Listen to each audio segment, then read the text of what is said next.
Muito bem, meus amados, hoje a parábola da ovelha perdida, Lucas 15, que vai do verso 1 ao 7. Vamos ler? No versículo 1 do verso 15, nós vemos que aproximavam-se de Jesus todos os publicanos e pecadores. Publicanos eram pessoas que trabalhavam para o Império Romano. Mateus, por exemplo, o evangelista e apóstolo, era um publicano anteriormente, porque trabalhava na coletoria de impostos para o Império Romano, para cobrar imposto do próprio povo judeu. Também, na classe dos pecadores, estavam todos os demais que estavam afastados por algum motivo da religião. Por exemplo, nós temos os pecadores, que eram pessoas que estavam enfermas por algum motivo. Por exemplo, a mulher com fluxo de sangue não podia se aproximar, pela lei, de ninguém, que ela ficaria, então, contaminando as pessoas religiosamente que estavam ao seu redor. Também temos aqueles que foram afastados da religião por causa do trabalho, alguém que trabalhava com a curtição de couro, estava em contato com alguma coisa que estava considerada impura, podre, impura, ou pessoas que estavam trabalhando na pesca e tinham contato com peixes impuros. Muitas vezes não tinham tempo de purificar-se para ir à sinagoga e acabavam se afastando. Então temos alguns casos, dentre outros casos, por exemplo, como o caso de meretrizes, caso de pessoas que estavam marginalizadas, ficavam órfãs e passavam a cometer delitos. Assim, Jesus está pregando para essas pessoas, ensinando as escrituras para elas, e os fariseus e os escribas. Os fariseus eram a classe mais rigorosa de religiosos da época de Jesus. Geralmente tomavam conta das sinagogas. Os escribas eram aqueles profissionais que copiavam a Bíblia. Era como se fosse alguém que tinha uma gráfica e copiavam a escritura. Eles sabiam ler e escrever muito bem e recebiam donativos para poder fazer cópia das escrituras, chamados de escribas. Ambos andavam juntos e tinham muito contato com a sinagoga. E esses dois grupos chegaram para criticar Jesus e murmurar, porque ele estava ensinando os publicanos e os pecadores. E então Jesus, conhecendo a murmuração deles, conta uma parábola que é uma das mais belas de toda a Escritura. E nós vamos definir essa parábola em três aspectos ou características do bom pastor. E no primeiro aspecto, nós encontramos lá no verso 4, que diz: qual dentre vós é o homem que, possuindo 100 ovelhas e perdendo uma delas, não deixa no deserto as 99 e vai em busca da que se perdeu até encontrá-la? E o primeiro aspecto é que o bom pastor vai em busca da ovelha perdida. Ele sai pelo deserto, enfrentando perigos em busca de uma única ovelha.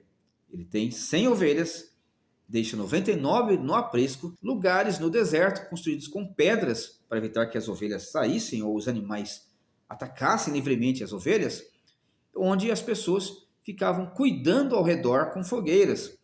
Então ele deixa essas 99 e sai em busca daquela que se perdeu. Ele precisa dela, precisa encontrá-la. Ela é importante e ele vai em busca da ovelha perdida.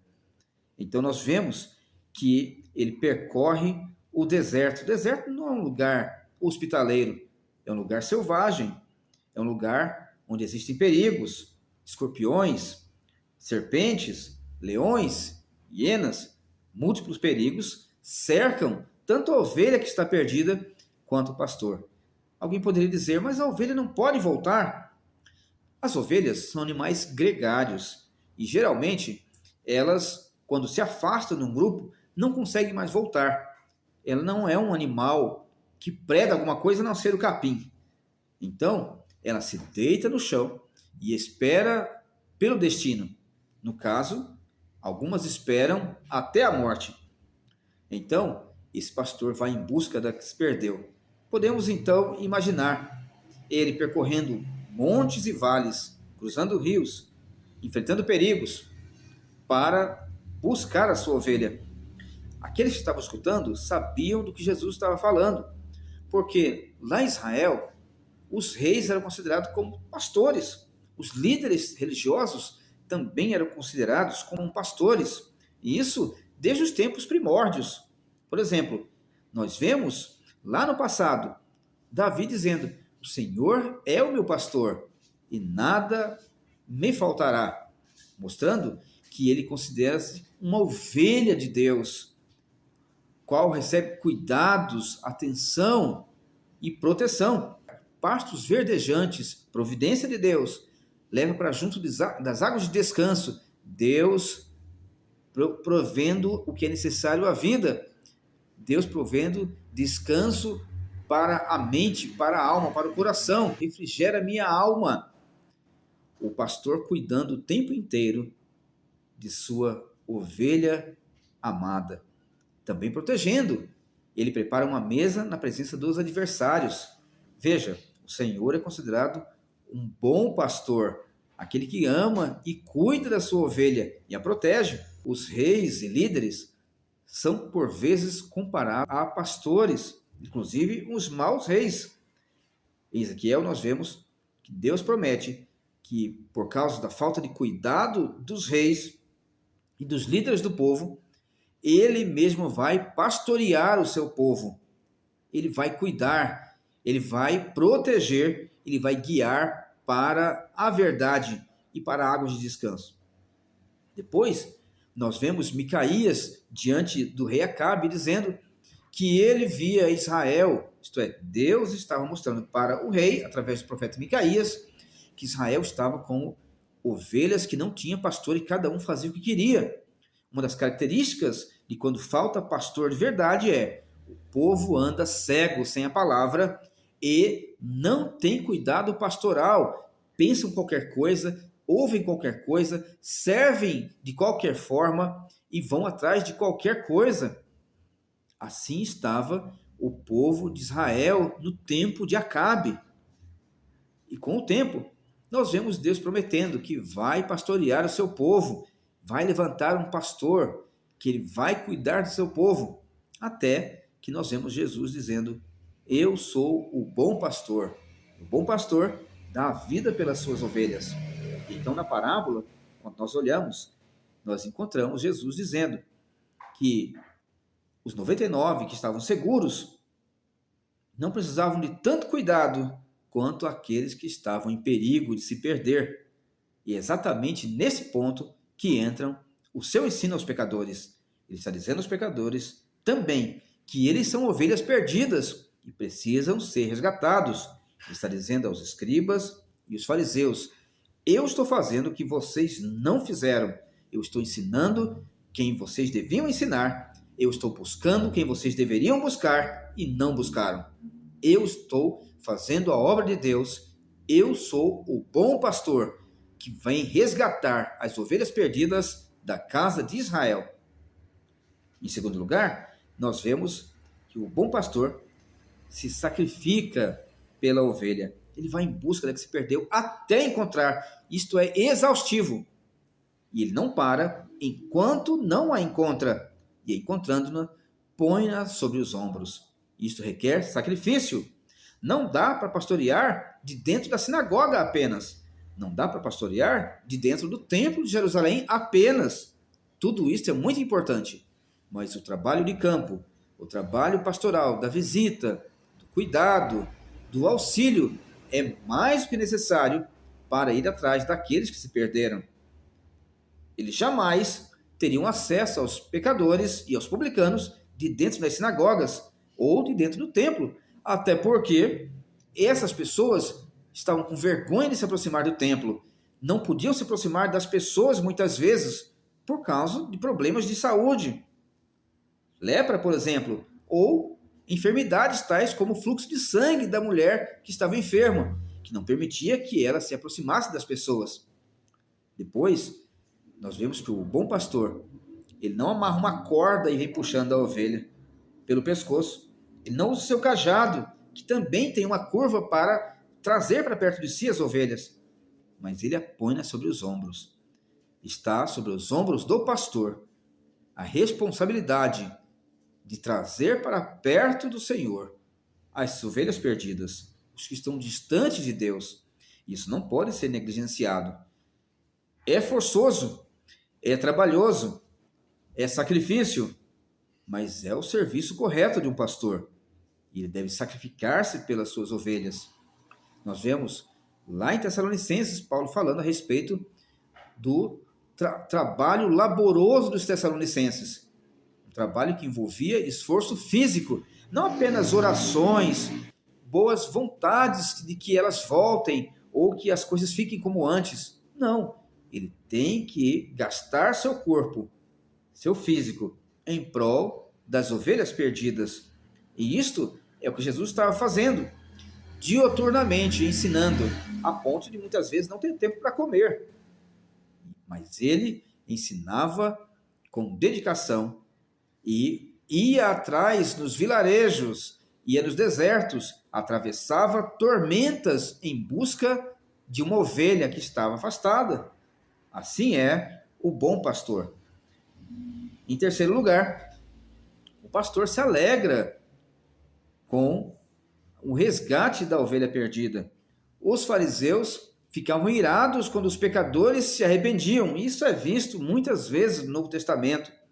Isso é mostrado, inclusive, na parábola do filho pródigo, quando ele retorna para casa e o irmão mais velho fica enciumado e enfurecido, simbolizando também os religiosos e os israelitas que não gostavam da conversão nem dos pecadores de Judá, de Israel, ou dos pecadores de outras nações, quando eles se arrependiam e voltavam ou queriam servir ao Senhor. Mas o bom pastor, ele sabe que isso deve ser celebrado. Ele vai para casa e esta é a boa notícia. Esta é a boa mensagem. Deus traz de volta as ovelhas perdidas. Foi por isso que o Filho foi enviado ao mundo. Foi por isso que o Filho foi presente para o mundo. Porque Deus amou o mundo de tal maneira que deu o seu Filho unigênito para que todo o que nele crê não pereça, mas tenha a vida eterna. Mostrando que Deus ama dar tudo de si, o melhor que ele tem, de todas as formas e mundos possíveis de existir, a melhor forma de resgatar o pecador e fazer com que ele se alegre no reino e Deus se alegre com ele, é entregando o seu filho para morrer por ele. E isso nós vemos quando Jesus vem ao mundo e morre na cruz, em lugar do pecador que estava perdido, trazendo-o para perto de Deus, trazendo para o aprisco de Deus. Então, ele reúne seus amigos e vizinhos, dizendo-lhes: alegrai-vos comigo. Olha, eu estou feliz e eu quero pôr essa alegria no coração de vocês também, porque eu encontrei algo que é muito valioso. O pecador tem valor para Deus, embora muitas pessoas usem os pecadores apenas como manobra para o seu lucro financeiro. Deus se alegra na conversão, no arrependimento do pecador. Não é da alegria de Deus a morte do perverso, mas ele quer que ele se arrependa e viva. É isso que diz a Escritura. Então, ele diz: já achei, porque já achei a minha ovelha perdida. É motivo de alegria. O trabalho foi concluído. A palavra não voltou vazia. A palavra de Deus nunca volta vazia. Então, ele explica: assim, desse modo, haverá maior júbilo no céu. Os anjos se alegram, Deus se alegra. Todo o mundo celestial entra em festa quando um único pecador se rende aos pés de Cristo, para a tristeza de muitos religiosos e fariseus da época de Jesus. Não se espante se também não for para a tristeza de muitos religiosos de hoje, que os pecadores se arrependam e voltem para os caminhos do Senhor. Porque muitas vezes há tristeza quando um pecador se arrepende. Digo-vos que haverá maior júbilo no céu por um pecador que se arrepende do que por 99 justos que não necessitam de arrependimento. Deus não se alegra com o justo? Claro que se alegra, mas aqui o contexto é pessoas que acham que podem ser salvos por sua própria justiça e não precisam daquilo que Deus lhes oferece. Assim eram os religiosos que enfrentavam Jesus. eles se achavam autossuficientes, se achavam autonecessários para a sua salvação através de suas boas obras. Jesus está desmoronando o castelo de areia deles como uma onda varrendo suas falsas esperanças. Ele está dizendo que os 99 justos de si mesmos, que se acham justos, não têm a alegria de Deus, não compartilham do favor de Deus, mas sim compartilham do favor de Deus aqueles que se arrependem, que se rendem aos pés de Cristo, reconhecendo o seu pecado e sabendo que precisam consertar seus caminhos diante de Deus através de Cristo. Jesus envergonha os escribas e fariseus. Jesus dá um alerta para os pecadores que estão o escutando. Vocês precisam se arrepender, porque eu vim para isso. E Jesus, para os dias de hoje, está mostrando para a igreja que não adianta só orar, não adianta só pregar pela televisão. É preciso ir em busca daqueles que estão perdidos nas praças, nas vilas, nas tribos, nos continentes, nos territórios hostis, pregando o evangelho de Jesus Cristo, puro e simples, para o arrependimento, para que haja mais ainda alegria nos céus, não só agora, como para todo sempre, tanto para o mundo celestial, quanto para os resgatados, as ovelhas perdidas que foram encontradas. Deus abençoe, meus amados, e até a próxima parábola. Eram 100 ovelhas juntas no aprisco.